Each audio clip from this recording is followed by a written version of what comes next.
In this video, I'm going to show you how to carve a pumpkin the easy way. And we're going to do it right now.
So there you go, a classic jack-o'-lantern made with power tools.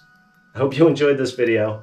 It was fun for me. Just wanted to do a quick little Halloween video. I wish you happy Halloween, and thanks for watching. You can check out my other videos here and here. Not all of them are carving pumpkins with power tools. I know, I wish they were too. but you can check them out, and I'll see you over there.